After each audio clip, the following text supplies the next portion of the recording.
ಸರಿಯಾ? ಕೈವಲ್ಯ ಉಪನಿಷತ್ತಿನ ಶಾಂತಿ ಮಂತ್ರವನ್ನು ಒಟ್ಟಿಗೆ ಹೇಳುವ. 3 ಸರಿ ಮಾಡಿದ್ದೀವಿ. ಅದು ಆ ಮಾತನ್ನು ನಾವು ಅನುಭವಿಸ್ಕೊಂಡು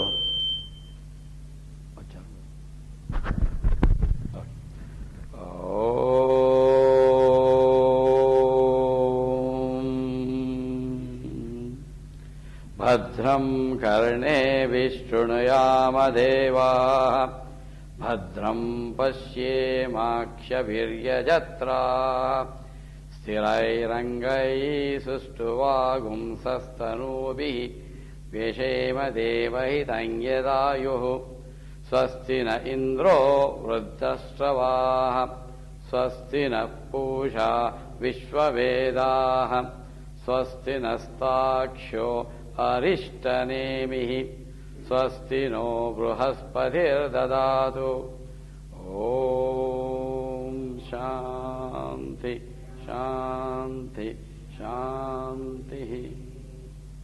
ಸುಮಾರು 1 ತಿಂಗಳ ಹಿಂದ್ಗಡೆ 3ನೇ ಮಾಲಿಕೆಯಲ್ಲಿ ಅದಕ್ಕೆ ಹಿಂದಿನ ಎಲ್ಲ ಮಂತ್ರಗಳನ್ನು ಸೂಕ್ಷ್ಮವಾಗಿ ನೋಡಿದು. ಮೊದಲನೇ ಮಂತ್ರಗಳು, ಅದರಲ್ಲಿ ಈ ವಿಶೇಷವಾದ ಮಂತ್ರ ಇದರಲ್ಲಿ ನೋಡಿಕೊಂಡು ಬಂದೆ. ಇದಕ್ಕೆ ಋಷಿಗಳು ಸಾಕ್ಷಾತ್ ಬ್ರಹ್ಮ,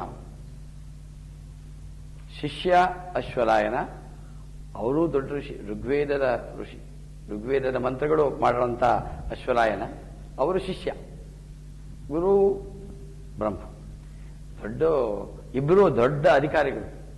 ಅದಕ್ಕೆ ಈ ಏನು ಲಘು ಉಪನಿಷತ್ತುಗಳಲ್ಲಿ ಈ ಕೈವಲ್ಯ ಉಪನಿಷತ್ತಿಗೆ ಹೆಚ್ಚಿನ ಒಂದು ಬೆಲೆ. ಲಾಸ್ಟ್ ಟೈಮ್ ಸರಿ ಇದು ನೋಡಿದ್ವು ಆ ಮಂತ್ರವನ್ನು. ಅದರಲ್ಲಿ ಕೆಲವು ಮುಖ್ಯವಾದ ಮೊದಲನೇದಾಗಿ ಹೇಳಿದ್ವು, ಒಂದು ಸೂಕ್ಷ್ಮವಾಗಿ ಒಂದು 5 ನಿಮಿಷ ಇದನ್ನ ಹಳೆದು ನೋಡುವ. ಮೊದಲನೇದಾಗಿ ಅಶ್ವಲಾಯನ ಕೇಳ್ದ ಗುರುಗಳ ಹತ್ರ, ಮುಖ್ಯವಾದ್ದು ಬ್ರಹ್ಮ ವಿದ್ಯಾಂ ಅಧೀಹಿ.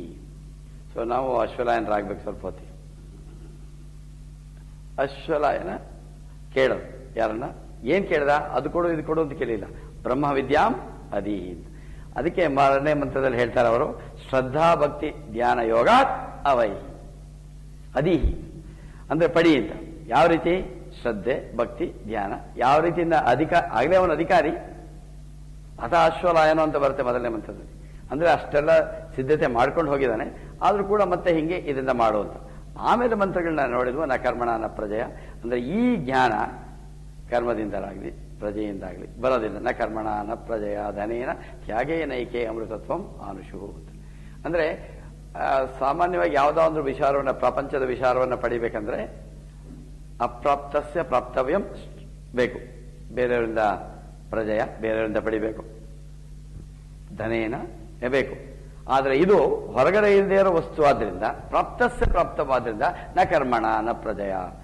ಇದನ್ನ ಯಾವಾಗಲೂ ಈ ಮಂತ್ರ ಮತ್ತೆ ಮುಂದಿನ ಮಂತ್ರನ ವೇದಾಂತ ವಿಜ್ಞಾನ ಸುನಿಶ್ಚಿತಾರ್ಥ, ಈ 2 ಮಂತ್ರಗಳನ್ನ ಯತಿಗಳನ್ನ ಸ್ವಾಗತ ಮಾಡುವಾಗ ಎಲ್ಲ ಬಹಳ ಶ್ರೇಷ್ಠವಾದ ಮಂತ್ರ ಮೊದಲು ನೋಡಿದ್ವು.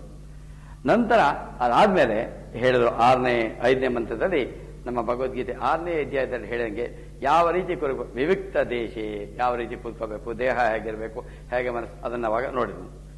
ಆಮೇಲೆ ಆ ರೀತಿ ಕೂತ ಮೇಲೆ ಏನ್ ಮಾಡಬೇಕು, ಅಚಿಂತ್ಯಂ, ಅದನ್ನ ಯಾವ ರೀತಿ ಯೋಚನೆ ಮಾಡಬೇಕು, ಅದನ್ನ 6ನೇ ಮಂತ್ರದಲ್ಲಿ ನೋಡಿದ್ವು. ಇದನ್ನ ವಿವರವಾಗಿ ಹೋಗ್ತಾರೆ, ಯಾಕಂದ್ರೆ ಎಲ್ಲ ನೋಡಿದೀವಿ. ನಂತರ 7ನೇ ಮಂತ್ರದಲ್ಲಿ ಈ ನಮಗೆ ಸ್ವಲ್ಪ ಗೊಂದಲ ಇರುತ್ತೆ, ಇದು ಸಾಕಾರ ಉಪಾಸನೆ ಮಾಡಬೇಕಾ, ಇದು ನಿರಾಕಾರ ಉಪಾಸನೆ ಮಾಡಬೇಕಾ. ಮಂತ್ರ 7ರಲ್ಲಿ ಯಾವ ರೀತಿ ಸಾಕಾರವನ್ನು ಉಪಾಸನೆ ಮಾಡಬೇಕು, ಅದೇ ಉಮಾ ಸಹಾಯಂ ಪರಮೇಶ್ವರಂ ಉದ್ದಕ್ಕೆ ಕೊಟ್ಟರು. ಆದರೆ ಅದು ಹೇಳಿದ್ರು, ಆ ಸಾಕಾರ ಉಪಾಸನೆ ಮಾಡುವಾಗಲೂ ಕೂಡ ಆ ಪ್ರತೀಕ, ಅದು ಏನು ಒಂದು ಇಟ್ಕೊಂಡಿದೀವಿ ಅದು ತೋರಿಸುತ್ತೆ ಅದನ್ನ ಅನ್ನೋದ್ರ ಬಗ್ಗೆ ಹೇಳಿದ್ರು. ನಂತರ 8ನೇ ಮಂತ್ರದಲ್ಲಿ ಯಾವುದು ಸಾಕಾರ ಉಪಾಸನೆ ನೋಡಿದೀವೋ ಅದು ನಿರಾಕಾರವನ್ನೇ ಸೂಚಿಸುತ್ತೆ ಅಂತ, ಅದರಲ್ಲಿ ಸಬ್ರಹ್ಮ ಸಶಿವ ಸಹರಿಸೇಂದ್ರ, ಇದು 8ನೇ ಮಂತ್ರ. 9ನೇ ಮಂತ್ರದಲ್ಲಿ ಮುಂದಕ್ಕೆ ಬೆಳೆದರು, ಅವರ ವಿವರಣೆಗಳು ಸ ಏವ ಸರ್ವಂ ಯದ್ಭೂತಂ ವೆಚ್ಚ ಭವ್ಯಂ, ಇದೆಲ್ಲ ಭಾಗವದ್ಗೀತೆಯಲ್ಲಿರುವಂತಹ ಮಂತ್ರಗಳು, ಅದನ್ನ ಸೂಚನೆಗೆ ಹೇಳಿದರು. ನಂತರ 10ನೇ ಮಂತ್ರದಲ್ಲಿ ಇದನ್ನ ಮುಂದೆ ಹೋದ ಕ್ಲಾಸಲ್ಲಿ ಮಾಡಿದ್ವು, ಸರ್ವಭೂತಸ್ಯ ಆತ್ಮಾನಂ ಸರ್ವಭೂತಾನಿ ಚ ಆತ್ಮನಿ ಸಂಪಶ್ಯನ್ ಬ್ರಹ್ಮ ಪರಮಂ ಅಂತ ಹೇಳಿದ್ರು. ಅಂದ್ರೆ ಯಾವ ರೀತಿ ಅನುಭವವನ್ನು ತಿಳಿದು ಬೇರೆ ಏನು ನೋಡಿದ್ರು ಕೂಡ ಅವನ ಅದರಲ್ಲೇನೆ ನೋಡ್ತೀವಿ.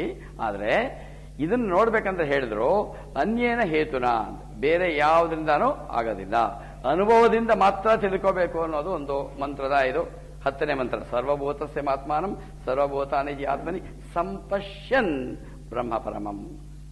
ಅದರಲ್ಲಿ ಹೇಳಿದ್ರು ಕಡೆಗೆ ಅನುಭವದಿಂದಾನೇ ಪಡಿಬೇಕು. ಆಮೇಲೆ 11ನೇ ಮಂತ್ರ ಬಹಳ ಶ್ರೇಷ್ಠವಾದ ಮಂತ್ರವನ್ನು ವಿವರವಾಗಿ ನೋಡಿದ್ವು.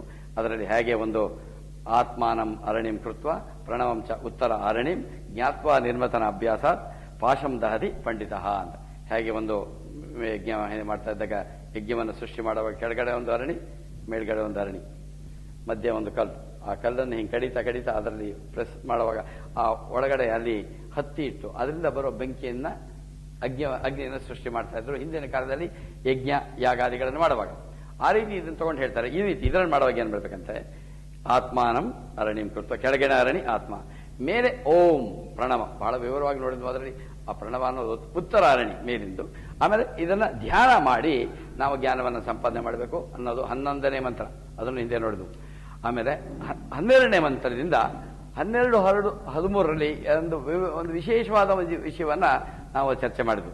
12ರಲ್ಲಿ ಸ ಏವ ಮಾಯಾ ಪರಿಮೋಹಿತಾತ್ಮ ಶರೀರಂ ಆಸ್ಥಾಯ ಕರೋತಿ ಸರ್ವಂ ಸ್ತ್ರೀ ಅನ್ನ ಪಾನಾದಿ ವಿಚಿತ್ರ ಭೋಗೈ ಸ ಏವ ಜಾಗೃತ್ ಪರಿತೃಪ್ತಿ ಮೇತಿ. ಇದರಲ್ಲಿ ಹೇಳಿದು ಆ ಆತ್ಮನೇ, ಈ ನೋಡಿ ಸ ಏವ ಆತ್ಮ ಏನ್ ಮಾಡ್ತಾನೆ, ಎಲ್ಲ ಮಾಯೆಯಿಂದ ಮೋಹಿತನಾಗಿ ಹೇಗೆ ಶರೀರಂ ಆಸ್ಥಾಯ ಎಲ್ಲಾನು ಮಾಡ್ತಾನೆ, ಮತ್ತೆ ಯಾವ ರೀತಿ ಅನುಭವಿಸ್ತಾನೆ ಅಂತಂದ್ರೆ ಎಲ್ಲ ವಸ್ತುಗಳನ್ನ ಎಲ್ಲ ಕ್ರಿಯೆಗಳನ್ನು ಮಾಡೋದು ಅನುಭವಿಸೋದು ಸ ಏವ ಅಂತ ಹೇಳಿದ್ರು. ಮುಂದಿನ ಮಂತ್ರವನ್ನು ನೋಡಿದ್ವು. ಇದು ಜಾಗೃತ್ ಅವಸ್ಥೆಯಲ್ಲಿ ಎಚ್ಚರ, ನಮ್ಮಲ್ಲಿ 3 ಅವಸ್ಥೆಗಳು, ಎಚ್ಚರ ಕನಸು ನಿದ್ದೆ, ಅದನ್ನು ವಿವರವಾಗಿ ನೋಡೋದು. ಎಚ್ಚರದ ಅವಸ್ಥೆಯಲ್ಲಿ ಯಾವ ರೀತಿ ಅವರು ಈ ಪ್ರಪಂಚದ ವಸ್ತುಗಳನ್ನ ಎಚ್ಚರವಾಗಿರುವಾಗ ಅವನೇ ಅನುಭವಿಸ್ತಾನೆ ಸ ಏವ. ಹೋದ ಕ್ಲಾಸ್ನಲ್ಲಿ ಕಡೇ ಮಂತ್ರ ನೋಡಿದ್ ನಾವು 13ನೇ ಮಂತ್ರ. ಅದರಲ್ಲಿ ಹೇಳಿದ್ದು ಸ್ವಪ್ನೇ ಸ ಜೀವ ಸುಖ ದುಃಖ ಭೋಕ್ತ ಸ್ವಮಾಯಯ ಕಲ್ಪಿತ ಜೀವಲೋಕೆ ಸುಷುಪ್ತಿ ಕಾಲೇ ಸಕಲೇ ವಿಲೇನೆ ತಮೋಭಿಭೂತ ಸುಖರೂಪಂ ಏತಿ. ಇದರಲ್ಲಿ 2 ವರ್ಣನೆ. ಮೊದಲನೇ 12ನೇ ಮಂತ್ರದಲ್ಲಿ ಜಾಗೃತ ಅವಸ್ಥೆಯಲ್ಲಿ ಹೇಗೆ ಅವನು ಎಲ್ಲವನ್ನ ಮಾಡ್ತಾನೆ, ಇಲ್ಲಿ ಸ್ವಪ್ನ ಮತ್ತೆ ಸುಷುಪ್ತಿ. ಜಾಗೃತ ಅವಸ್ಥೆ 12ನೇ ಮಂತ್ರದಲ್ಲಿ ಅವನು ಹೇಗೆ ಮಾಡ್ತಾನೆ. 13ರಲ್ಲಿ ಆ ಸಜೀವ, ಅದೇನೆ ಅದು ಸ್ವಪ್ನೇ ಹೇಗೆ ಆನಂದ ಸ್ವಪ್ನ ಲೋಕದ ನಮ್ಮ ಅನುಭವಗಳು ಮತ್ತು ಸುಷುಪ್ತಿ ಕಾಲದ ನಮ್ಮ ಇದೆರಡು ಎಲ್ಲ ಆಗೋದು ಎಲ್ಲಾದ್ರೂ ಮಾಯಿಯಿಂದ ಅಂತ ಹೇಳಿ ಅಲ್ಲಿಗೆ ನಿಂತ್ಕೊಂಡಿದ್ವಿ. ಅಂದ್ರೆ ಎಚ್ಚರ ಕನಸು ನಿದ್ದೆ ಅವುಗಳ ವರ್ಣನೆ, ಆ 3 ನಮ್ಮ ಅವಸ್ಥೆಗಳಲ್ಲೂ ಆ ಪರಮಾತ್ಮ ಹೇಗೆ ಮಾಡ್ತಾನೆ. ಇವತ್ತು ಈ ಅಲ್ಲಿಂದ ಮುಂದಕ್ಕೆ ಹೋಗತ್ತೆ. ಬಹಳ ಒಂದು ವಿಶೇಷವಾದ ಒಂದು ಶೈಲಿ ಇದೆ. ಇವತ್ತು ಒಂದು 14ರಿಂದ 19ನೇ ಮಂತ್ರದವರೆಗೂ ಸ್ವಲ್ಪ ಯೋಚನೆ ಮಾಡೋದಕ್ಕೆ ಪ್ರಯತ್ನ ಮಾಡುವ. ಬಹಳ ಒಂಥರ ಲಾಜಿಕಲ್ ಆಗಿದೆ. ಇದರಲ್ಲಿ ಹೇಳ್ತಾರೆ, ಪುನಶ್ಚ ಜನ್ಮಾಂತರ ಕರ್ಮಯೋಗಾತ್ ಸ ಏವ ಜೀವ ಸ್ಥಪಿತ ಪ್ರಬುದ್ಧ ಪುರತ್ರಯೇ ಕ್ರೀಡತಿ ಯಶ್ಚ ಜೀವ ತತಸ್ತು ಜಾತಂ ಸಕಲಂ ವಿಚಿತ್ರಂ ಆಧಾರಂ ಆನಂದ ಅಖಂಡ ಬೋಧಂ ಯಸ್ಮಿನ್ ಲಯಂ ಯಾತಿ ಪುರತ್ರಯಂ ಚ. ಇದರಲ್ಲಿ ವಿಶೇಷ, ಅಲ್ಲಿ ಜಾಗೃತ ಸ್ವಪ್ನ ಸುಷುಪ್ತಿ ಅವಸ್ಥೆ ಆಯಿತು. ಇಲ್ಲಿ ಮತ್ತೆ ಇದೇ ನೋಡಿ ಸ ಏವ ಜೀವ 3, 12, 13, ಇದರ 14 ಅದೇ ಹೇಳ್ತಾನೆ. ಆದ್ರೆ ಸ ಏವ ಜೀವ ಅಲ್ಲಿ ಜಾಗೃತ ಸ್ವಪ್ನ ಸುಷುಪ್ತಿ, ಇಲ್ಲಿ ಪುರತ್ರಯೇ ಅಂತ. ಪುರತ್ರಯ ಅಂದ್ರೆ ನಮ್ಮಲ್ಲಿರುವಂತ 3 ಪುರಗಳು, ಅಂದ್ರೆ ನಮ್ಮ ಸ್ಥೂಲ ಶರೀರ, ಸೂಕ್ಷ್ಮ ಶರೀರ, ಕಾರಣ ಶರೀರ, ಇದನ್ನ 3 ಪುರಗಳು ಅಂತಾರೆ. ಇಲ್ಲಿ ವಿಶೇಷವಾಗಿ ಹೇಳ್ತಾನೆ ಸ ಏವ ಜೀವ, ಆಕ್ಚುಯಲ್ ಆ ಜೀವನೇ ಪುನಶ್ಚ ಜನ್ಮಾಂತರ ಕರ್ಮಯೋಗಾತ್, ಏನು ನಾವು ಜನ್ಮಾಂತರಗಳಿಂದ ಏನು ಹಿಂದಿನ ಜನ್ಮಗಳಲ್ಲಿ ನಾವೇನೇನು ಮಾಡಿದೀವಿ ಆ ಕರ್ಮಗಳ ಫಲವಾಗಿ, ಕರ್ಮಗಳು ಇಲ್ಲದೆ ಹೋಗಿದ್ದಿದ್ರೆ ನಮಗೆ ಇದಿರ್ತಿರ್ಲಿಲ್ಲ. ಕರ್ಮ ಫಲ ಇನ್ನೊಂದು ಸ್ವಲ್ಪ ವಾಸನೆಗಳು ಇರೋದ್ರಿಂದ ಅದರ ಫಲವಾಗಿ ಸ ಏವ ಜೀವ ಸ್ಥಪತಿ ಪ್ರಬುದ್ಧ. ಹೇಳ್ತಾರೆ ಅವನು ಕನಸು ಕಾಣ್ತಾನೆ ಮತ್ತೆ ನಿದ್ದೆ ಮಾಡ್ತಾನೆ, ಕನಸು ಕಾಣ್ತಾನೆ ಮತ್ತೆ ಎಚ್ಚರಗೊಳ್ತಾನೆ ಅಂತ. ಈ ಪುನಶ್ಚ ಜನ್ಮಾಂತರ ಅಂತಂದ್ರೆ ಈ ನಮ್ಮಲ್ಲಿ ಹಿಂದೂ ಧರ್ಮದ ಆಧಾರ ಪುನರ್ಜನ್ಮ.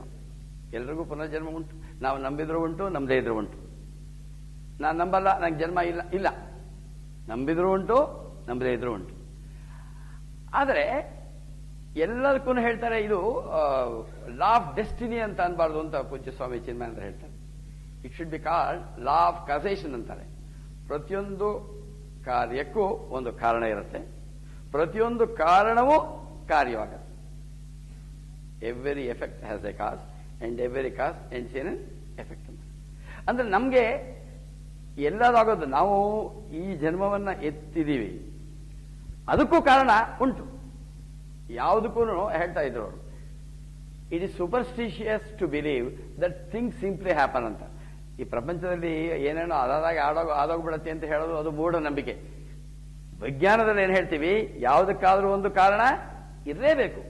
ವಿನಾಕಾರಣ ನಮ್ಗೆ ಕಾರಣ ಗೊತ್ತಿದೆಯೋ ಗೊತ್ತಿಲ್ಲೋ ಅದಕ್ಕಂತಾರೆ ದೃಷ್ಟ ಅದೃಷ್ಟ. ಅದೃಷ್ಟ ಅಂದ್ರೇನು, ನನಗೆ ಆ ಕಾರಣ ಇದೆ, ನನಗೆ ಅದು ಗೋಚರವಾಗ್ತಾ ಇಲ್ಲ, ಅದಕ್ಕೆ ಅದೃಷ್ಟ ಅಂತ. ಅಯ್ಯೋ ನೋಡು ಅವ್ರಿಗೆ ತುಂಬಾ ಅದೃಷ್ಟ, ಅವನ ಅದೃಷ್ಟ ಅಂತಾರೆ. ಅದೃಷ್ಟ ಅಂದ್ರೆ ಏನು, ಬೇರೆ ಯಾರೋ ದೇವರು ಮೇಲಿಂದ ಹೆಂಗೆ ಹಿಂಗ ಹಾಕೋದಲ್ಲ, ನಾನೇ ಮಾಡ್ಕೊಂಡಿರೋದು. ನನಗಿವತ್ತು ಏನೇನು ಆಗ್ತಾ ಇದೆ ಅದಕ್ಕೆಲ್ಲ ಕಾರಣ ನಾನೇ. ಆ ಕಾರಣ ನನಗೆ ಗೊತ್ತಿಲ್ಲದೆ ಹೋದ್ರೆ ಅದೃಷ್ಟ ಅಂತ. ಈಗ ನಾವು ಈ ಜನ್ಮ ಎತ್ತಿರೋದಕ್ಕೂ ಕಾರಣ ನಮ್ಮ ಹಿಂದಿನ ಜನ್ಮದ ವಾಸನೆಗಳು. ಹಾಗಿದ್ರೆ ಈಗ ಬಂದಿದ್ದೀವಿ, ಆಕ್ಚುಲ್ ಆಗಿ ಇಲ್ಲಿಗೆ ನಾವು ಇಲ್ಲಿ ಬಂದು ಇಲ್ಲಿ ನಾವು ಇಲ್ಲಿ ಕೂತ್ಕೊಂಡು ನಾವು ಮಾತಾಡೋದಕ್ಕೂ ಒಂದು ಕಾರಣ ಉಂಟು, ಅದಕ್ಕೂ ಒಂದು ಕಾರಣ ಉಂಟು. ಈ ವಾಸನೆಗಳ ಪರಿಣಾಮವಾಗಿ ನಾವು ಈ ಜನ್ಮವನ್ನ ಎತ್ತಿದ್ದೀವಿ. ಹಾಗಿದ್ರೆ ವಾಸನ ಕ್ಷಯ ಮಾಡ್ಕೊಳಕ್ಕಾಗಲ್ವಾ? ಉಂಟಿದೆ ನೋಡಿ. ಇದನ್ನೇನು ಹೇಳ್ತಾರೆ, ಒಂದು ನದಿ ತರ. ಇದು ಒಂದು ನದಿ ಹರಿತಾ ಇದೆ. ನದಿ ಹರಿಯುವಾಗ ಇದರಲ್ಲಿ ಒಂದು ಬೋಟ್, ಅದಕ್ಕೆ ಒಂದು ಮೋಟರ್ ಹಾಕಿದ್ದಾರೆ. ಆ ಮೋಟ್ರು ಇದೆ. ಈ ಮೋಟರ್ ಏನು ವಿಶೇಷ ಅಂದ್ರೆ, ಆ ಮೋಟರ್ನ ಆನ್ ಮಾಡ್ಬೋದು, ಆಫ್ ಮಾಡ್ಬೋದು. ಈ ದಿಕ್ಕಿನಲ್ಲಿ ಹರಿಸ್ಬೋದು, ಆ ದಿಕ್ಕಿನಲ್ಲಿ ಶಕ್ತಿ ಕೊಡ್ಬೋದು. ಇದು ಅರ್ಥವಾದ್ರೆ ನಮ್ಮ ಜೀವನದ ಬರೀ ಇದಂತಲ್ಲ, ಅಧ್ಯಾತ್ಮ ಅಂತಲ್ಲ, ಪ್ರಪಂಚದ ಎಲ್ಲ ಸಮಸ್ಯೆಗಳಿಗೂ ಇಲ್ಲಿ ಪರಿಹಾರ ಉಂಟು. ಎಷ್ಟೋ ಜನ ಅಂತೇಳಿ ಅದು ಯಾಕೆ ನನ್ಗೆ ಹಿಂಗೆ ಆಗ್ತಾ ಇದೆ, ಯಾಕೆ ಆಗ್ತಾ ಇದೆ ಅಂತ ಅದೇ ಕಾರಣ. ಇದು ಅರ್ಥ ಮಾಡ್ಕೊಂಡ್ಮೇಲೆ ನಮ್ಮ ಜೀವನದಲ್ಲಿ ಏನು ಸಮಸ್ಯೆಗಳು ಪ್ರಶ್ನೆಗಳು ಉಳಿಯೋದೇ ಇಲ್ಲ. ಇದು ನದಿ ಹರಿತಾ ಇದೆ.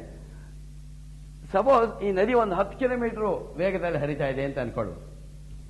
ಈ ಮೋಟರ್ನ ಆಫ್ ಮಾಡಿದ್ರೆ, ಆನ್ ಮಾಡದೆ ಇದ್ರೆ, ಆಫ್ ಮಾಡಿಬಿಟ್ರೆ ಏನಾಗತ್ತೆ, ಈ ಬೋಟ್ ನದಿಯ ದಿಕ್ಕಿನಲ್ಲಿ ನದಿಯ ವೇಗದಲ್ಲಿ ಹರಿಯುತ್ತೆ. ಇದು 10 ಕಿಲೋಮೀಟರ್, ಇದರ ಪವರ್ ಇಲ್ಲ, ಅವಾಗ 10 ಕಿಲೋಮೀಟರ್ ಡೌನ್ ಬರುತ್ತೆ. ಆದರೆ ಇದಕ್ಕೇನಾದ್ರೂ ಸ್ವಲ್ಪ ಮೋಟರ್ಗೆ ಪವರ್ ಕೊಟ್ಟು ಕೆಳಗಡೆ ಒಂದು 5 ಕಿಲೋಮೀಟರ್ ಹೋಗುವಂಗೆ ಶಕ್ತಿ ಕೊಟ್ಟರೆ, ಇದು 5 ಕಿಲೋಮೀಟರ್ ಪವರ್ನಲ್ಲಿ ತಳ್ತಾ ಇದೆ, ಇದು ಹೀಗೆ 10 ಕಿಲೋಮೀಟರ್ ಮೇಲೆ ಹೀಗೆ ಹರಿತಾ ಇದೆ. 10 + 5 15 ಬೋಟಿನ ವೇಗ. ಆದರೆ ಸ್ವಲ್ಪ ಈ ಮೋಟರ್ ಬೋಟ್ನ ಮೇಲಕ್ಕೆ ಪವರ್ ಕೊಟ್ಟು ಮೇಲಕ್ಕೆ 5 ಕಿಲೋಮೀಟರ್ ತಳ್ಳು ಹಾಗೆ ಶಕ್ತಿ ಕೊಟ್ಟರೆ, ನದಿ 10 ಕಿಲೋಮೀಟರ್ ಇಳಿತಾ ಇದೆ, ಇದು ಮೇಲಕ್ಕೆ 5 ಕಿಲೋಮೀಟರ್ ಫೋರ್ಸ್ ಅಲ್ಲಿ ತಳ್ತಾ ಇದೆ. ಅದರ ಪರಿಣಾಮವಾಗಿ 5 ಕಿಲೋಮೀಟರ್ ಕೆಳಗೆ ಬರುತ್ತೆ. ನೋಡಿ, ಯೋಚನೆ ಮಾಡಿ. ಇದು ಮೇಲಕ್ಕೆ ಈ ರೀತಿ ಪ್ರಯತ್ನ ಮಾಡ್ತಾ ಇದ್ರೂ ಕೂಡ ಕೆಳಗೆ ಬರುತ್ತೆ. ಹಾಗಿದ್ರೆ ಈ ಪವರ್ ಎಂದು ಪರಿಣಾಮ ಉಂಟು, ಎರಡು ಉಂಟು. ಆದರೆ ತುಂಬಾ ಶಕ್ತಿ ಕೊಟ್ಟು 20 ಕಿಲೋಮೀಟರ್ ಅಷ್ಟು ಪವರ್ ಕೊಟ್ಟು ಮೇಲಕ್ಕೆ ತಳ್ಳೋದಾದ್ರೆ, ಈ ನದಿ 10 ಕಿಲೋಮೀಟರ್ ಹಿಂಗೆ ಬರ್ತಾ ಇದೆ, ಇದು ಈಗ 20 ಕಿಲೋಮೀಟರ್ ಮೇಲಕ್ಕೆ ತಳ್ತಾ ಇದೆ. 10 20 ಮೇಲಕ್ಕೆ 10 ಕಿಲೋಮೀಟರ್ ಹೋಗುತ್ತೆ. ಇದಕ್ಕಂತಾರೆ ನಮ್ಮ ಪ್ರಾರಬ್ಧ. ನದಿ ಅಂದ್ರೆ ನದಿ ಪ್ರಾರಬ್ಧ ಅನ್ಬಾರ್ದು, ಬರೀ ಒಂದು ಇದು ತಗೋಬೇಕು. ಈ ಬೋರ್ಡ್ಗೆ ಹೇಳ್ತಾರೆ ಪುರುಷಾರ್ಥ, ಇಂಗ್ಲಿಷ್ನಲ್ಲಿ ಸೆಲ್ಫ್ ಎಫರ್ಟ್ ಅಂತೀವಿ, ಇದಕ್ಕೆ ಡೆಸ್ಟಿನಿ ಅಂತೀವಿ. ನಮ್ಮ ಜೀವನದಲ್ಲಿ ಪ್ರತಿಯೊಂದು ನಡೀತಾ ಇರೋದು ಹಿಂಗೆ. ಇದು ಅದು ಅಂತಲ್ಲ, ದುಡ್ಡು ಕಾಸು ಮಾಡೋದ್ರಿಂದ ಹೇಳಿ, ಪ್ರಾಪಂಚಿಕ ವಿದ್ಯೆ ಕಲಿಯೋದ್ರಿಂದ ಹೇಳಿ, ಒಂದು ಸಂಸ್ಥೆನೂ ಅಷ್ಟೇ ಹೀಗೆ. ಅದರ ಪ್ರಾರಬ್ಧ, ಅದರ ಪುರುಷಾರ್ಥ ಇವತ್ತು. ಪುರುಷ ಪ್ರಯತ್ನ ಇದೆ, ಆದರೆ ಪುರುಷ ಪ್ರಯತ್ನದಿಂದ ಮಾತ್ರ ಎಲ್ಲರೂ ಒಂದೇ ಪ್ರಯತ್ನ ಮಾಡ್ತಾ ಇದ್ರು ಒಂದೇ ರಿಸಲ್ಟ್ ಬರಲ್ಲ. ಯಾಕೆಂದ್ರೆ ಒಬ್ಬೊಬ್ಬರ ಪ್ರಾರಬ್ಧ. ಆ ಪ್ರಾರಬ್ಧ ಯಾವುದೋ ನಾನು ಹಿಂದೆ ನಾನೇ ಮಾಡಿಕೊಂಡು. ಇದು ನಮ್ಮ ವಾಸನಾಕ್ಷಯದ ವಿಧಾನ. ನಾವೆಲ್ಲರೂ ಹುಟ್ಟುವಾಗ ಕೆಲವು ವಾಸನೆಗಳ ಕಂತೆಗಳನ್ನು ಹೊತ್ಕೊಂಡು ಬಂದಿದ್ದೀವಿ. ಬಂದ ಮೇಲೆ ಆ ವಾಸನೆ ಹೇಗಿತ್ತೋ ಅದಕ್ಕೆ ಸರಿಯಾದ ಒಂದು ಜಾಗ, ಆಕ್ಸಿಡೆಂಟ್ ಅಲ್ಲ, ನಾವೆಲ್ಲ ನಮ್ಮ ಪೂರ್ವ ಪುಣ್ಯ ಚೆನ್ನಾಗಿದ್ದರಿಂದ ನಮ್ಮ ದೇಶ, ಭಾರತ ದೇಶ, ಜನಗಳು ಏನೇ ಹೇಳ್ಕೊಳ್ಳಿ, ನಮ್ಮ ದೇಶದಷ್ಟು ಪುಣ್ಯ ದೇಶ ಪ್ರಪಂಚದಲ್ಲಿ ಬಹಳ ಬಹಳ ಕಡಿಮೆ. ಈ ದೇಶದಲ್ಲಿ ಹುಟ್ಟಿ ಅದು ನಮ್ಮ ಪುಣ್ಯ. ಅದರಲ್ಲೂ ಈ ರೀತಿ ಸತ್ಸಂಗಕ್ಕೆ ಬರ್ತೀವಿ ನೋಡಿ, ಅದು ಎಲ್ಲರೂ ಬರಲ್ಲ. ಎಷ್ಟೊಂದು ಲಕ್ಷಾಂತರ ಜನ, ಕೋಟ್ಯಾಂತರ ಜನ ಇದ್ದಾರೆ. ಯಾಕೆ ಇದು ಇಷ್ಟೇ ಜನ ಬರ್ತೀವಿ? ನಮಗೆ ಆ ವಾಸನೆ ಇದೆ. ಆ ವಾಸನೆಗಳು ಹಿಂದಿನ ಜನ್ಮದಲ್ಲಿ ಮಾಡಿದ ಫಲವಾಗಿ ನಾವು ಬೇಕಾದ ವಾತಾವರಣದಲ್ಲಿ, ಸರಿಯಾದ ಕುಟುಂಬದಲ್ಲಿ, ಸರಿಯಾದ ವಾಸನೆಗಳ ಸಮೇತ ಬರ್ತೀವಿ. ಬಂದ ಮೇಲೆ ನಮ್ಮ ಪ್ರಯತ್ನ ಮಾಡಿ ಈ ವಾಸನಾಕ್ಷಯವನ್ನು ಮಾಡ್ಕೋಬೇಕು. ಅದಕ್ಕಂತ ಅದನ್ನ ಇದು ಹೇಳೋದು, ಪುನಶ್ಚ ಜನ್ಮಾಂತರ ಕರ್ಮಯೋಗಾತ್ ಸ್ಥಪಿತ ಪ್ರಬುದ್ಧ. ನಾವು ಮಾಡ್ತೀವಿ. ಮಾಡಿದ ಮೇಲೆ ಪುರತ್ರಯೇ ಕ್ರೀಡತಿ ಯಶ್ಚ ಜೀವ ತತಸ್ತು ಜಾತಂ ಸಕಲಂ ವಿಚಿತ್ರಂ ಅಂತಾರೆ. ಇಲ್ಲಿ ಹಿಂದೆ ನೋಡಿದ್ಮೇಲೆ ಅಲ್ಲಿ ಎರಡು ಹೇಳಿದ್ವು, ಸ್ಥಪಿತ ಪ್ರಬುದ್ಧ ಅಂತ. ನಾವು ಈ ಜೀವ ಇಲ್ಲಿ ಹೇಳ್ಬೇಕು ಆ ಜೀವ ಅಂತ, ಸದ್ಯಕ್ಕೆ ಆ ಜೀವ ಅಂತ ಹೇಳುವ, ಯಾಕೆಂದ್ರೆ ಇದರಲ್ಲಿ ಒಂದು ಲಾಜಿಕಲ್ ಫ್ಲೋ ಇದೆ. ಆ ಜೀವನೇ ಏನ್ ಮಾಡ್ತಾರೆ, ಅದು ಪುನಃ ಹಿಂದಿನ ಜನ್ಮಗಳ ವಾಸನೆಗಳ ಪರಿಣಾಮವಾಗಿ, ಹಿಂದಿನ ಜನ್ಮದ ಮಾಡಿದ ಕರ್ಮದ ಫಲವಾಗಿ ನಾವು ಈ ಪ್ರಪಂಚದಲ್ಲಿ ಕೆಲಸ ಮಾಡ್ತೀವಿ. ಆಮೇಲೆ ಎರಡು ಕನಸೇನೆ. ಆಕ್ಚುಲಿ ಲಾಸ್ಟ್ ಟೈಮ್ ನೋಡಿದ್ವು, ಸ್ವಪ್ನನೂ ಕನಸೆ, ಎಚ್ಚರನೂ ದೊಡ್ಡ ಕನಸೇನೆ. ಎರಡೂ ಕನಸೆ. ಎರಡರಲ್ಲೂ ನಮಗೆ ಆತ್ಮಜ್ಞಾನದ ಅರಿವು ನಮ್ಗೆ ಇಲ್ಲದೆ ಇರೋದ್ರಿಂದ ಎರಡು ದೊಡ್ಡ ಕನಸೆ. ಆ ಜೀವ ಏನಾಗತ್ತಂತೆ, ಪುರತ್ರಯೇ ಕ್ರೀಡತಿ ಯ ಜೀವ ತತಸ್ತು ಜಾತಂ ಸಕಲಂ ವಿಚಿತ್ರಂ. ಈ ಶರೀರಗಳಲ್ಲಿ ಉಂಟಾಗುವ ವಿಚಿತ್ರವಾದ ಬಗೆಬಗೆಯಾದ ಸಕಲಂ ಎಲ್ಲವನ್ನ ಅನುಭವಿಸ್ತಾನೆ. ಯಾರೋ ಸಜೀವ, ಅದು ಇಂಪಾರ್ಟೆಂಟ್.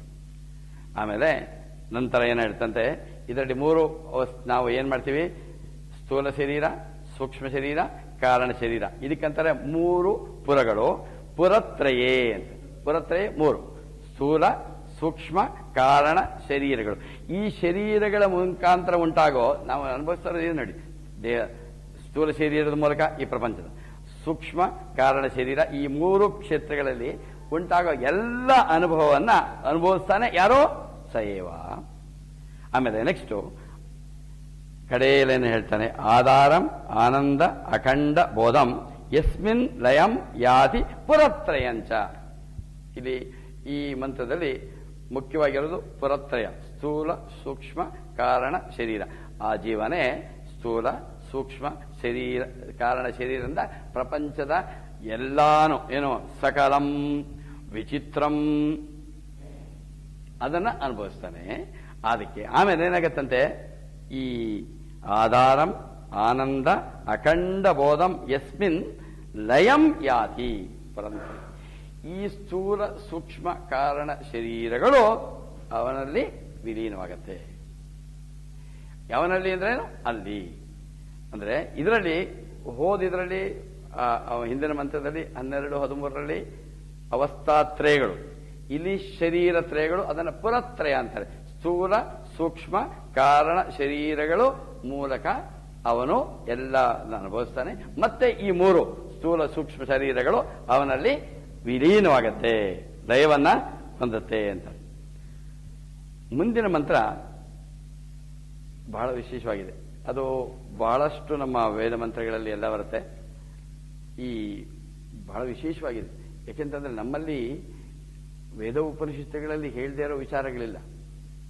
ಈ ಪ್ರಪಂಚ ಎಲ್ಲ ಬಂದಿರೋದು ಹೇಗೆ, ಉತ್ಪತ್ತಿಯದ್ದು ಹೇಗೆ, ಅದಕ್ಕೆ ಹೇಳ್ತಾನೆ. ಏತಸ್ಮಾತ್ ಜಾಯತೆ ಪ್ರಾಣಃ ಮನಃ ಸರ್ವೇಂದ್ರಿಯಾಣಿ ಚ ಖಂ ವಾಯುರ್ಜ್ಯೋತಿ ಆಪಃ ಪೃಥಿವಿ ವಿಶ್ವಸ್ಯ ಧಾರಿಣಿ. ಇದರಲ್ಲಿ ಎರಡು ಭಾಗ ಇದೆ. ಇಲ್ಲಿ ಏತಸ್ಯ ಅಂದ್ರೆ ಯಾರು? ಇದರಿಂದಲೇ, ಅಂದ್ರೆ ಆ ಇದರಿಂದಲೇ ಪ್ರಾಣಃ ಮನಃ ಸರ್ವ ಇಂದ್ರಿಯಾಣಿ ಜಾಯತೆ. ಆ ಆತ್ಮತತ್ವದಿಂದಲೇ ಇದರಿಂದಲೇ ಅಂದರೆ ಆತ್ಮತತ್ವದಿಂದಲೇ ಪ್ರಾಣ ಪ್ರಾಣ, ಮನಃ ಮನಸ್ಸು ಮತ್ತು ಸರ್ವ ಇಂದ್ರಿಯಾಣಿ ಇಂದ್ರಿಯಾದಿಗಳು ಜಾಯತೆ ಹುಟ್ಟತ್ವೆ ಏತಸ್ಮಿನ್ ಯಾರಿಂದ ಅವನಿಂದಾನೆ. ಅದಷ್ಟೇ ಅಲ್ಲ, ಪಂಚಭೂತಗಳು ಹೇಳ್ತಾರೆ ನೋಡಿ, ಕಂ ವಾಯು ಜ್ಯೋತಿ ಆಪಃ ವಿಶ್ವಸ್ಯ ಧಾರಣಿ ಪೃಥ್ವಿ, ಭೂಮಿ ಆಪಃ ಅನಲಃ ವಾಯು ಕಂ, ಇದು ಪಂಚಭೂತಗಳು. ಈ ಎಲ್ಲವುಗಳು ಕೂಡ ಅಂದ್ರೆ ಇದರಿಂದಲೇ ಪ್ರಾಣ ಮನಸ್ಸು ಇಂದ್ರಿಯಗಳು, ಆಮೇಲೆ ಪಂಚಭೂತಗಳು ಭೂಮಿ ಆಪಹ ಅನಲ ವಾಯುಕಂ ಎಲ್ಲವೂ ಅವನಿಂದ ಸೃಷ್ಟಿಯಾಗತ್ತೆ. ಅಂದ್ರೆ ನಮ್ಮನ್ನು ನೋಡ್ಕೊಂಡ್ರೆ ಇದು ಅವನಿಂದಾನೆ. ಈ ಹೊರಗಡೆ ಪ್ರಪಂಚವನ್ನು ನೋಡಿ, ಎಲ್ಲ ಪ್ರಪಂಚ ಆಗಿರೋದು, ಪ್ರಪಂಚವನ್ನು ನೋಡಿದ್ರೆ ಏನೇನು ಕಾಣುತ್ತೆ ನೋಡಿ. ಒಂದು ಇದು ಕಾಣುತ್ತೆ ಭೂಮಿ, ಅದರಲ್ಲಿ ನೀರಿನ ಭೂಮಿ ಆಪಹ ನೀರಿನ ಅಂಶ ಇದೆ, ಆಮೇಲೆ ಗಾಳಿ ಇದೆ, ಬೆಂಕಿ ಭೂಮಿ ಆಪಹ ಬೆಂಕಿ ವಾಯು, ನಂತರ ಸ್ಪೇಸ್. ಇದು ನಮ್ಮನ್ನು ನೋಡ್ಕೊಂಡ್ರು ಹಂಗೆ. ಆಕ್ಚುಲಿ ನಾವಾಗಿರೋದು ಭೂತಗಳೇ. ನಾವದು ಭೂತಗಳು ಅಂತ ಹೆದರ್ಕೋಬೇಕಾಗಿಲ್ಲ. ನಾವು ಯಾರು ಅಕಸ್ಮಾತ್ ನಾವು ಸತ್ತೋದ್ರೆ ಏನಾಗತ್ತೆ, ನಮ್ಮಲ್ಲಿರೋ ಈ ಭೂಮಿಯ ಅಂಶ ಭೂಮಿಗೆ ಹೋಗುತ್ತೆ ಮನುಷ್ಯ ಸತ್ತಾಗ. ಆಮೇಲೆ ನಮ್ಮಲ್ಲಿರೋಂಥ ನೀರು ಹೊರಗೆ ಬರುತ್ತೆ, ಬಹಳಷ್ಟು ನೀರಿದೆ. ಆಮೇಲೆ ವಾಯು ಅಗ್ನಿ, ನಮ್ಮ ಟೆಂಪರೇಚರ್ ಇದೆ ನೋಡಿ, ಅಗ್ನಿ ತಣ್ಣಗಾಗ್ಬಿಡ್ತೀವಿ. ಗಾಳಿ, ಆಮೇಲೆ ನಾವು ಒಂದು ಸ್ಪೇಸ್ ಹಾಕಿ ಹೊರಟೋಗ್ಬಿಡುತ್ತೆ. ಆಕ್ಚುಲಿ ನಮ್ಮ ನೋಡ್ಕೊಂಡ್ರೆ ನಾವು ಈ ಪಂಚಭೂತಗಳೇನೆ. ಈ ಮನುಷ್ಯ ಅಲ್ಲ, ಒಂದು ಸಣ್ಣ ಇರುವೆನಲ್ಲೂ ಆ ಪಂಚಭೂತಗಳೇ. ಹೊರಗಡೆ ಜೊತೆಗೆ ಇಲ್ಲಿ ಏನು ವಿಶೇಷ ಹೇಳ್ತಾರೆ, ಇದು ಹೇಳ್ಬೋದು, ಇಂದ್ರಿಯಾಣಿ ಒಪ್ಕೊಂತೀವಿ, ಮನಃ ಪ್ರಾಣ, ನನ್ನ ಮನಸ್ಸು ಪ್ರಾಣ ಅದು ಪಂಚಭೂತಗಳು. ಇದನ್ನ ಸೃಷ್ಟಿ ಹೇಳುವಾಗ ಇದರಲ್ಲಿ ಈ ಪ್ರಪಂಚದ ಸೃಷ್ಟಿ ಆಗತ್ತೆ ಅನ್ನೋದಕ್ಕೆ ಆತ್ಮಬೋಧದಲ್ಲಿ ಬಹಳ ಚೆನ್ನಾಗಿ ಇದಕ್ಕೆ ಸಮಾನವಾದ ಒಂದು ಇದಿದೆ. ಪಂಚೀಕೃತ ಈ ಮಂತ್ರ ಇದೆ ನೋಡಿ, ಇದೇ ತರ ಏತಸ್ಮಾತ್ ಜಾಯತೆ ಪ್ರಾಣ ಮನಃ ಸರ್ವೇ ಇಂದ್ರಿಯಾಣಿ ಚ ಕಂ ವಾಯುರ್ ಜ್ಯೋತಿ ಆಪಃ ಪೃಥ್ವಿ ವಿಶ್ವಸ್ಯ ಧಾರಣಿ. ಮುಂಡಕ ಉಪನಿಷತ್ನಲ್ಲಿ ಹಿಂಗೇ ಇದೆ. ಮುಂಡಕ ಉಪನಿಷತ್ 2, ಆಮೇಲೆ ಖಂಡ 1, ಆ ಮಂತ್ರ 3 ಸೇಮ್. ಇಲ್ಲಿ ಹೆಂಗಿದೆ ವರ್ಡ್ ಟು ವರ್ಡ್. ಅಂದ್ರೆ ಈ ಕೈವಲ್ಯ ಉಪನಿಷತ್ನಲ್ಲಿರೋದು ಅದೇ ರೀತಿ ಮುಂಡಕ ಉಪನಿಷತ್ನಲ್ಲಿ ಇದೆ. ಅಂದ್ರೆ ಬಹಳ ಇದಿರ್ಬೇಕು. ಅದಕ್ಕೆ 2 ಉಪನಿಷತ್ನಲ್ಲಿ ಅದೇ ಮಂತ್ರ, ಒಂದು ಸ್ವಲ್ಪ ವ್ಯತ್ಯಾಸ ಇದ್ದಂಗೆ ಬಂದಿದೆ. ಇಲ್ಲಿ ಇದು ಹಾಗಾದ್ರೆ ಹೇಗೆ ಅಂತಂದ್ರೆ, ಇದಕ್ಕಂತಾರೆ ಈ ಪ್ರಪಂಚ ಆಗೋದು ಈ ಪಂಚಭೂತಗಳು ಅಂತ ಏನು ಹೇಳ್ತೀವಿ, ಭೂಮಿ ಆಪಹ ಅನಲಹ ವಾಯು ಕಂ. ಇದು ಹೇಳ್ತಾರೆ ಫಸ್ಟ್ ಏನು ಭೂಮಿ ಅಂತಂದ್ರೆ ಇದು ಅದೇನಾಗತ್ತಂತೆ, ಅದು ಒಂದೊಂದು ಪಂಚಭೂತಗಳು ಉಳಿದ ಭೂತಗಳ ಭಾಗಗಳಿವೆ ಅಂತ. ಒಂದು ಅರ್ಧ ಆಗತ್ತಂತೆ, ಹಾಫ್. ಆ ಹಾಫ್ ಆಗಿದ್ದು ಮತ್ತೆ ಒಂದು ಹಾಫ್ ಹಂಗೆ ಇರುತ್ತೆ, ಇನ್ನೆರಡು ಹಾಫ್ ಅಂದ್ರೆ ಕಾಲು, ಆ ಕಾಲು ಮತ್ತೆ ಅರ್ಧ ಆಗತ್ತೆ. ಆಗ 1/8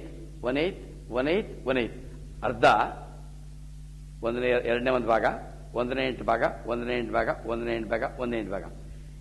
ಈ ತನ್ಮಾತ್ರೆಗಳು ಪಂಚೀಕರಣವಾಗತ್ತೆ ಅಂತ. ಪಂಚೀಕರಣ ಏನು, ಈ ಪಂಚಭೂತಗಳಾಗ್ಬೇಕಂದ್ರೆ ಒಂದು ಭೂಮಿ ಅಂತಂತಂದ್ರೆ ಅರ್ಧ ಭಾಗ ಭೂಮಿ ಪ್ಲಸ್ 1/8 ಭಾಗ ಉಳಿದ 4 ಭೂತಗಳು, ಅದು ಸೇರಿಸಿ ಭೂಮಿ ಅನ್ನೋ ಒಂದು ಪಂಚಭೂತ. ಹಾಗೆ ಪ್ರತಿಯೊಂದು ಪಂಚಭೂತಗಳು, ಅದಕ್ಕೆಂದ್ರೆ ಮೂಲತಃ ಅದು ತನ್ಮಾತ್ರೆಗಳು ಅಂತಾರೆ. ಆ ತನ್ಮಾತ್ರೆಗಳು ಪಂಚೀಕೃತ ಆದಮೇಲೆ ನಮ್ಮ ಪಂಚಭೂತಗಳಾಗತ್ತೆ. ಅಂದ್ರೆ ಮೂಲವಾಗಿರೋದು ತನ್ಮಾತ್ರೆಗಳು. ಇದು ನಮ್ಮ ಪ್ರಪಂಚದ ಹೊರಗಡೆ, ನಮ್ಮ ಸ್ಥೂಲ ಶರೀರ, ಅದು ಪಂಚಭೂತಗಳು. ಆದರೆ ಇದಕ್ಕಂತಾರೆ ಪಂಚೀಕೃತ ಮಹಾಭೂತಗಳಿಂದ ನಮ್ಮ ಈ ಇದಾಗತ್ತೆ. ಅದರಿಂದ ನಮ್ಮ ಇದೆಲ್ಲ ಆಗತ್ತೆ, ಯಾವುದೋ ಇಂದ್ರಿಯಾಣಿ, ಆಮೇಲೆ ಬೇರೆ ಪಂಚಭೂತಗಳಾಗತ್ತೆ. ಆದರೆ ಈ ಮನಸ್ಸು ಬುದ್ಧಿ ಅದಕ್ಕಂತಾರೆ ಅಪಂಚೀಕೃತ. ಅದಕ್ಕೆ ಇನ್ನೊಂದು ಮಂತ್ರದಲ್ಲಿ ಹೇಳ್ತಾರೆ ಆತ್ಮಬೋಧದಲ್ಲಿ, ಪಂಚಪ್ರಾಣ ಮನೋಬುದ್ಧಿ ದಶೇಂದ್ರಿಯ ಸಮನ್ವಿತಂ ಅಪಂಚೀಕೃತ ಭೂತೋಸ್ಥಂ ಸೂಕ್ಷ್ಮಾಂಗಂ ಭೋಗ ಸಾಧನಂ. ಅಂದ್ರೆ ಅದರಲ್ಲಿ ಹೇಳೋದು ಸೃಷ್ಟಿನಲ್ಲಿ ಅಪಂಚೀಕೃತ ಪಂಚೀಕರಣ ಆಗದೆ ಇರುವಂತ ಅದರಲ್ಲಿ ಸೂಕ್ಷ್ಮ ಶರೀರ ಹುಟ್ಟುತ್ತೆ. ಅಂದ್ರೆ ಇದರಲ್ಲಿ ನಾವು ನೆನ್ಕೋಬೇಕಾದಷ್ಟು ನಮ್ಮ ಸ್ಥೂಲ ಶರೀರ ಆಗಿರೋದು ಪಂಚಭೂತಗಳಿಂದ, ಪಂಚೀಕೃತ ಭೂತಗಳಿಂದ, ಸೂಕ್ಷ್ಮ ಶರೀರ ಅಪಂಚೀಕೃತ ಭೂತಗಳಿಂದ. ಹಾಗೆ ಈ ಪ್ರಪಂಚನೂ ಆಗಿರೋದು ಹಂಗೆ. ಅಂದ್ರೆ ನೋಡಿ, ಹೊರಗಿನ ಪ್ರಪಂಚ ಆಗಲಿ, ವರ್ಲ್ಡ್ ಅಥವಾ ನಮ್ಮ ದೇಹ ಆಗಲಿ, ನಮ್ಮ ಮನಸ್ಸು, ಇಂದ್ರಿಯಗಳು ಎಲ್ಲ ಆಗಿರೋದು ಪಂಚಭೂತಗಳು, ಪಂಚೀಕೃತವಾದ್ದು ಅಪಂಚೀಕೃತದ್ದು ತನ್ಮಾತ್ರೆಗಳು. ಆದ್ರಿಂದ ಎಲ್ಲದಕ್ಕೂ ಆಧಾರ ಆ ತನ್ಮಾತ್ರೆಗಳಿಗೆ ಆಧಾರ ಅವನು. ಆದ್ರಿಂದ ಬಹಳ ಲಾಜಿಕಲ್ ಆಗಿದೆ. ಏತಸ್ಮಾತ್ ಹೇಗೆ ನಾವು ಹೇಗೆ ಹೆಂಗಿದೆ ಇದು, ಇದರಲ್ಲಿ ಭೂಮಿ ಅಂಶ ಹೆಂಗಿದೆ ಇದೆ. ಒಂದು ಪಂಚಭೂತದಲ್ಲೂ ಬೇರೆ 4 ಭೂತಗಳ ಅಂಶ ಇದೆ. ಅದು ತನ್ಮಾತ್ರೆಗಳ ಪಂಚೀಕರಣ ಅಪಂಚೀಕರಣ. ಪಂಚೀಕೃತವಾದ ಮಹಾಭೂತಗಳಿಂದ ಸ್ಥೂಲ, ಅಪಂಚೀಕೃತವಾದ ಭೂತಗಳಿಂದ ಸೂಕ್ಷ್ಮ. ಆದ್ರಿಂದ ಎಲ್ಲದಕ್ಕೂ ಆಧಾರ. ಆದ್ರಿಂದ ಈ ರೀತಿ ನೋಡ್ಕೊಂಡು ಹೋದ್ರೆ ಪ್ರತಿಯೊಂದು ಅದೇ ಯಾವುದೋ ಏತಸ್ಮಾತ್ ಜಾಯತೆ ಎಲ್ಲಾನು ಈಗೇನು ಲಿಸ್ಟ್ ಓದಿದ್ವಿ. ಆದ್ರಿಂದ ಕಂಪ್ಲೀಟ್ ಇದು ನೋಡಿ, ಈ ಕಡೆ ಎಲ್ಲ ಇರೋದು ಎಲ್ಲಾನು ಇದು ಪ್ರಪಂಚ, ಇದು ಪಂಚೀಕೃತ, ಇಲ್ಲಿ ದೇಹ ಪಂಚೀಕೃತ ಮಹಾಭೂತ, ಮನಸ್ಸು ಬುದ್ಧಿ ಅಪಂಚೀಕೃತ ಮಹಾಭೂತ. ಆದ್ರಿಂದ ಪ್ರಪಂಚದ ಎಲ್ಲ ಸೃಷ್ಟಿ ಆಗಿರೋದು ಆತನಿಂದಲೇ. ಅದನ್ನ ಏನ್ ಮಾಡ್ಬೇಕು, ನಾವು ಅದನ್ನು ನೋಡ್ಬೇಕು. ಎಲ್ಲಿ ಇದುವರೆಗೂ ಹೇಳಿದ್ದು ಅವನು ಅವನು ಅವನು ಅಂತ. ಇಲ್ಲಿ ಒಂದು ಸ್ವಲ್ಪ ಈ ಸ್ಟೈಲ್ ಚೇಂಜ್ ಆಗತ್ತೆ ಈ ಮಂತ್ರದಿಂದ. ಇವರೆಗೂ ಏನ್ ನೋಡಿದ್ವು ಅದು ಅದು ಅದು ಅಂತ ಇದ್ವಲ್ಲ. ಈಗ ನೋಡಿ 16ನೇ ಮಂತ್ರದಲ್ಲಿ ಈ ದಯವಿಟ್ಟು ಜೊತೆಗೆ ಇರಿ, ಬಹಳ ವಿಶೇಷವಾದ ಮಂತ್ರ ಇದು.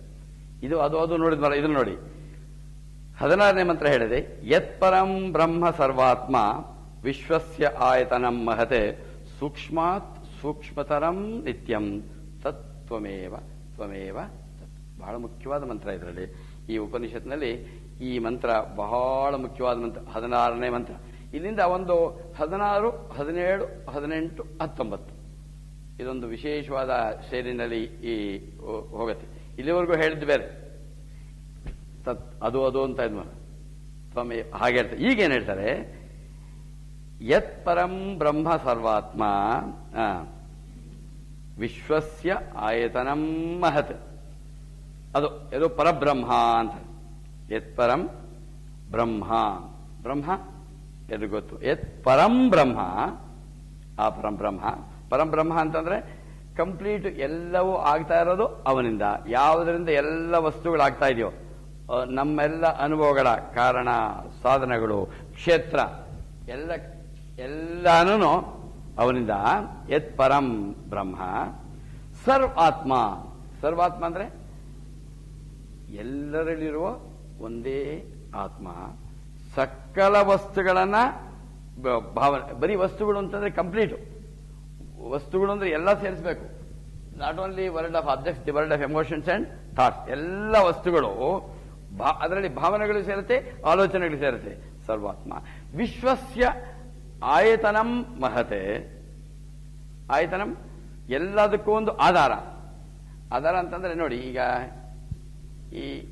ಈ ಪಾಯಿಂಟರ್ ಟೇಬಲ್ ಮೇಲಿದೆ. ಈ ಟೇಬಲ್, ಈ ಇದಕ್ಕೆ ಪಾಯಿಂಟರ್ಗೆ ಟೇಬಲ್ ಆಧಾರ ಅಂತ ನಾವು ತಿಳ್ಕೊತೀವಿ. ಬಟ್ ಇಲ್ಲಿ ವೇದಾಂತದಲ್ಲಿ ಆಧಾರ ಅಂದ್ರೆ ಇನ್ನೊಂದು ಸ್ವಲ್ಪ ಜಾಸ್ತಿ ಆಳ. ಏನಂತಂದ್ರೆ ಯಾವುದು ಇಲ್ಲದೆ ಹೋದ್ರೆ ಅದು ಇರೋದಿಲ್ವೋ ಅದಕ್ಕೆ ಆಧಾರ ಅಂತ. ಅಂದ್ರೆ ಈ ಇದಂತಲ್ಲ ಲಾ ಆಫ್ ಕಾಸೇಷನ್ ಅಂತೀವಿ, ಕಾಸ್ ಅಂಡ್ ಎಫೆಕ್ಟ್. ಬಿಗಿನಿಂಗ್ ಹೇಳಿದ್ದು, every effect has got a cause, every cause ends in an effect. ಕಾರ್ಯ ಕಾರಣ. ಆದ್ರೆ effect is nothing but modified cause ಅಂತ. ಆಮೇಲೆ when the cause is removed nothing remains. ಹಾಗೆ ಇದಕ್ಕಂತ ಅಂದ್ರೆ ಯಾವುದು ಎಲ್ಲದಕ್ಕೂ ಆಧಾರ. ಯಾವ್ದು ಆಧಾರ ಅಂದ್ರೆ ಬರೀ ಈ ರೀತಿ ನಾವು ಪ್ರಪಂಚದಲ್ಲಿ ತಗೊಳ್ಳಂಗ ಆಧಾರ ಅಂತ ಹೇಳ್ಬಾರ್ದು. ನನಗೆ ಕೋಲಿಲ್ಲದೆ ಹೋದ್ರೆ ನಡೆಯಕ್ಕಾಗಲ್ಲ, ಕೋಲೆ ಆಧಾರ, ಒಂದ್ಸರಿ ಅದಿದ್ದವ್ರು ನಡೆಯುತ್ತೆ. ಆದರೆ ಈ ವೇದಾಂತದಲ್ಲಿ ಆಧಾರ ಅಂತಂದ್ರೆ ಬರೀ ನನಗೆ ಕಷ್ಟ ಅಂತಲ್ಲ, ಯಾವುದು ಇಲ್ಲದೆ ಹೋದ್ರೆ ಆ ವಸ್ತು ಇಲ್ವೋ ಅದಕ್ಕೆ ಹೇಳ್ತಾರೆ ಆಧಾರ. ಈ ಪ್ರಪಂಚದ ಉದಾಹರಣೆ ಕೊಡಬೇಕಂತ ಸಿಕ್ಕಾಪಟ್ಟೆ ಬೆಲೆ ಆಗಿದೆ ಚಿನ್ನ. ಎಷ್ಟು 21, 22 ಸಿಕ್ಕಾಪಟ್ಟೆ ದುಬಾರಿ ಅಂತ. ಆ ಚಿನ್ನದ ಆಭರಣಗಳಿವೆ. ಆ ಆಭರಣಗಳಿಗೆ ಒಂದು ಉಂಗುರ ಇರ್ಬೋದು, ಸರ ಇರ್ಬೋದು, ಅದಕ್ಕೆ ಆಧಾರ ಚಿನ್ನ. ಆಧಾರ ಚಿನ್ನ ಅಂದ್ರೆ ಏನು? ಚಿನ್ನವನ್ನು ತೆಗೆದ್ರೆ ಇಲ್ಲ, ಅದು ಆಭರಣ ಇಲ್ಲ. ಆ ರೀತಿ ನಾವು ತಗೋಬೇಕು. ಅಥವಾ ಈ ಬಟ್ಟೆ ಇದೆ, ಇದರಲ್ಲೇನೋ ಡಿಸೈನ್ ಎಲ್ಲ ಮಾಡಿದ್ದಾರೆ. ಇದರಲ್ಲಿ ಕೆಲವು ಕಡೆ ಚಿತ್ತಾರಗಳು ಮಾಡ್ತಾ ಇರ್ತಾರೆ. ಆ ಚಿತ್ತಾರಗಳಿಗೆ ಆಧಾರ ಬಟ್ಟೆ, ಆ ಬಟ್ಟೆಗೆ ಆಧಾರ ದಾರ. ಈ ದಾರಕ್ಕೆ ಆಧಾರ ತಗೋಬೇಕು. ಯಾವುದು ಇಲ್ಲದೆ ಹೋದ್ರೆ ಆ ವಸ್ತು ಇಲ್ವೋ ಅದಕ್ಕೆ ಹೇಳ್ತಾರೆ ಆಧಾರ. ಆ ಹತ್ತಿನೂ ತೆಗೆದ್ರೆ ಇದು ಯಾವುದು ಡಿಸೈನು ಇಲ್ಲ. ಹತ್ತಿ ತೆಗೆದ್ರೆ ದಾರನೇ ಇಲ್ಲ, ಬಟ್ಟೆ ಇಲ್ಲ, ಇದೇನು ಕಲಾಕೃತಿ ಅದು ಏನೂ ಇಲ್ಲ. ಆದ್ರಿಂದ ಹತ್ತಿ ಇದೆಲ್ಲದಕ್ಕೂ ಆಧಾರ. ಅಂದ್ರೆ ಅದಿಲ್ಲದೆ ಹೋದ್ರೆ ಇದೇನೂ ಇಲ್ಲ, ಅದು ಆತ್ಮ. ಆಧಾರಂ ವಿಶ್ವಸ್ಯ ಆಯತನಂ ಮಹತೆ. ಆಮೇಲೆ ಇನ್ನೊಂದು ಹೇಳ್ತಾರೆ, ಸೂಕ್ಷ್ಮಾತ್ ಸೂಕ್ಷ್ಮತರಂ ಅಂತ. ಸೂಕ್ಷ್ಮ ಅಂತಂದ್ರೆ ವೇದಾಂತದಲ್ಲಿ ವ್ಯಾಪಕತ್ವಕ್ಕೆ ಹೇಳ್ತಾರೆ ಸೂಕ್ಷ್ಮ ಅಂತ. ಈಗ ಸ್ವಲ್ಪ ಐಸ್ ಇದೆ, ಅದು ನೀರಾದಾಗ ಸ್ವಲ್ಪ ಜಾಸ್ತಿ ವ್ಯಾಪಿಸುತ್ತೆ. ಅದಕ್ಕೆ ಹೇಳ್ತಾನೆ ನೀರು ಐಸ್ ಗಡ್ಡೆಗಿಂತ ವ್ಯಾಪ.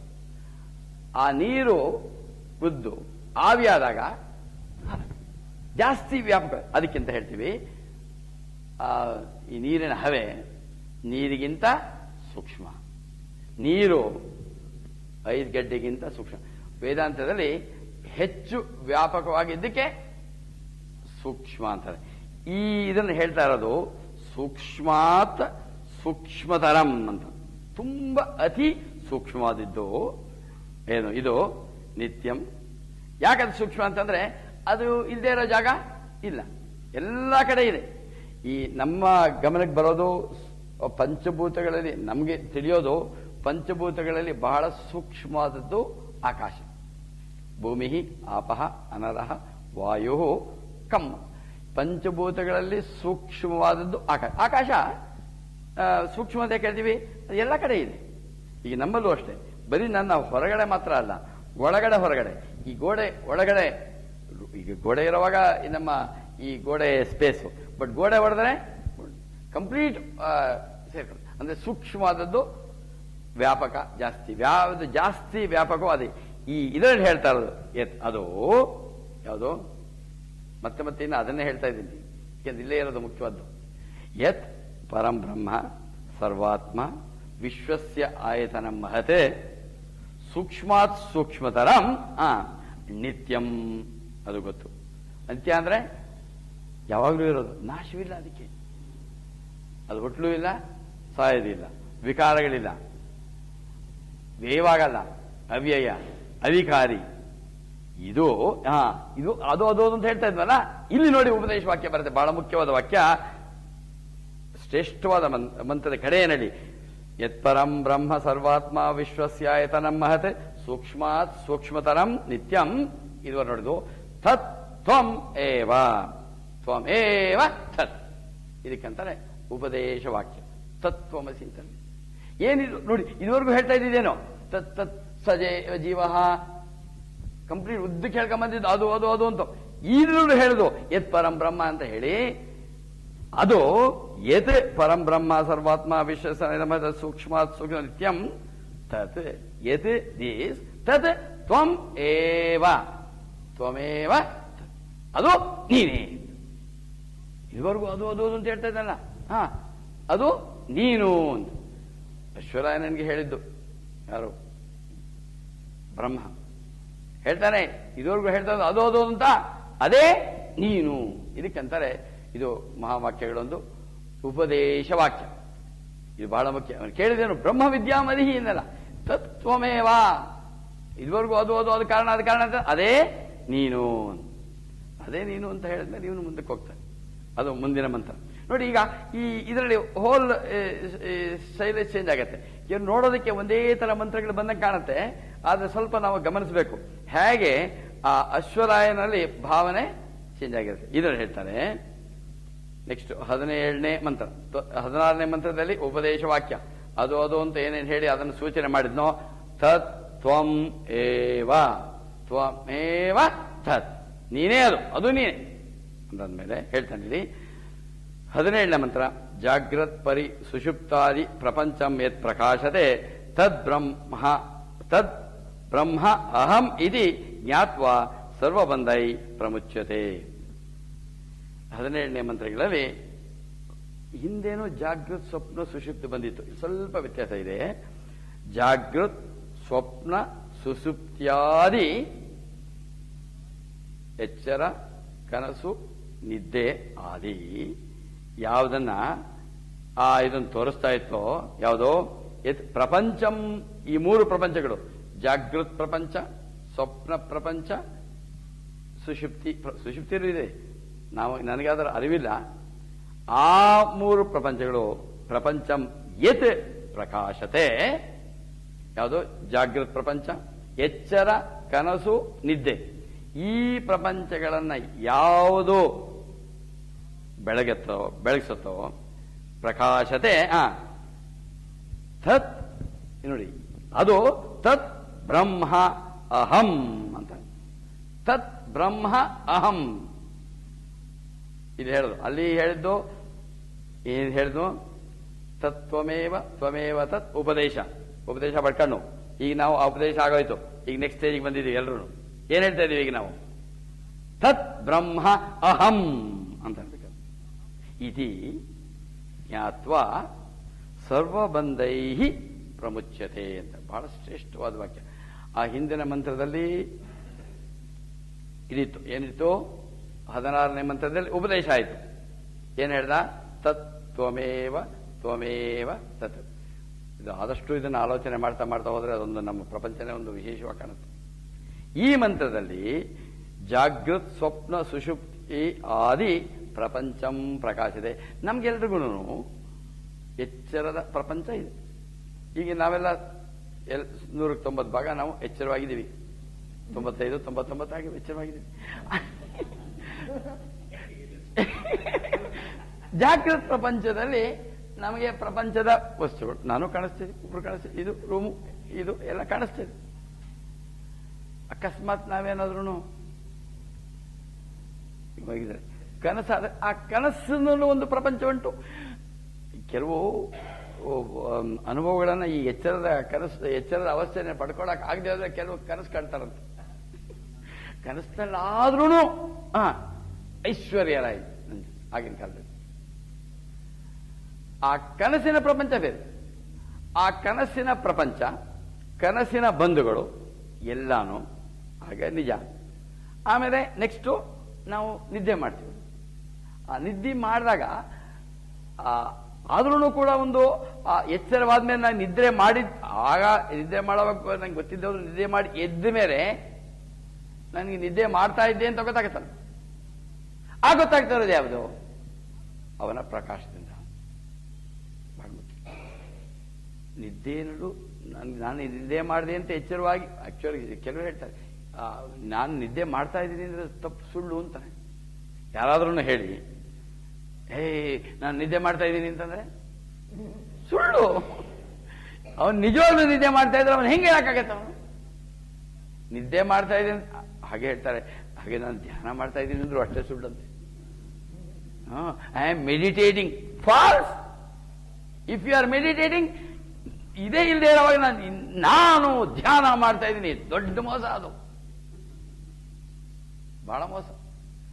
ಅದಕ್ಕೇನೆ ಇದರಲ್ಲಿ 3 ಪ್ರಪಂಚ, ಜಾಗೃತ್ ಪ್ರಪಂಚ, ಸ್ವಪ್ನ ಪ್ರಪಂಚ, ಸುಷುಪ್ತಿ, ಈ ಪ್ರಪಂಚಗಳನ್ನ ಪ್ರಕಾಶ ಮಾಡ್ತಾ ಇರೋದು ನಮಗೆ ಈ ಎಚ್ಚರದ ಪ್ರಪಂಚದ ಅನುಭವ, ಕನಸಿನ ಪ್ರಪಂಚದ ಅನುಭವ, ನಿದ್ದೆಯ ಪ್ರಪಂಚದ ಅನುಭವ ಆಗ್ತಾ ಇರೋದು ಅವನ ಪ್ರಕಾಶದಿಂದ.